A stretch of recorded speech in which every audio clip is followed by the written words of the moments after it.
ನಮಗೆ ಹೋಟೆಲ್ನಲ್ಲಿ ಪನ್ನೀರೆಲ್ಲ ಬರುತ್ತದೆ. ಅದನ್ನು ಸರಿಯಾಗಿದೆಯಾ ಇಲ್ಲವಾ ಡೂಪ್ಲಿಕೇಟಾ ಒರಿಜಿನಲ್ ಅಂತ ಕಂಡುಹಿಡಿಯಲು ಅಯೋಡಿನ್ ಟಿಂಚರ್ ಅಂತ ಬರ್ತದೆ ಮೆಡಿಕಲಲ್ಲಿ. ಅದನ್ನು ತಗೊಂಡು ಈ ನಮ್ಮ ಪನ್ನೀರ್ನ ಇದು ಪನ್ನೀರ್ನ ಪೀಸಿದೆ ಅದು ಮೊದಲು ಬಾಯ್ಲ್ ಮಾಡಬೇಕು. ಬಾಯ್ಲ್ ಮಾಡಿದ್ಮೇಲೆ ತಣ್ಣಾದ ಮೇಲೆ ಸ್ವಲ್ಪ ಟಿಂಚರನ್ನು ಇದರ ಮೇಲೆ ಹಾಕಬೇಕು. ಈಗ ನೋಡಿ ಹಾಕ್ತಾ ಇದ್ದೇವೆ. ಇದರ ಮೇಲೆ ಹಾಕುವುದು. ಒಂದು ವೇಳೆ ಕಲರ್ ಬ್ಲೂ ಬಂದರೆ ಅದು ಡೂಪ್ಲಿಕೇಟ್ ಅಂತ ಅರ್ಥ. ನೋಡುವ ಕಲರ್ ಯಾವ ಕಲರ್ ಈಗ ಟರ್ನ್ ಆಗ್ತಾಯಿದೆ ನೋಡುವ. ಬ್ಲೂ ಬಂದರೆ ಡೂಪ್ಲಿಕೇಟ್ ಅಂತ ಅರ್ಥ.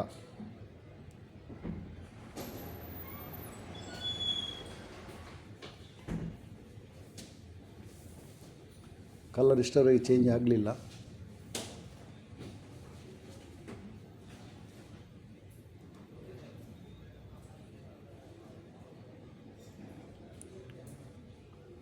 ಇದು ಮಲೈ ಪನ್ನೀರ್, ಡೂಪ್ಲಿಕೇಟ್ ಅಲ್ಲ, ಒಳ್ಳೆ ಪನ್ನೀರ್ ಅಂತ ತೋರ್ತಾ ಇದೆ.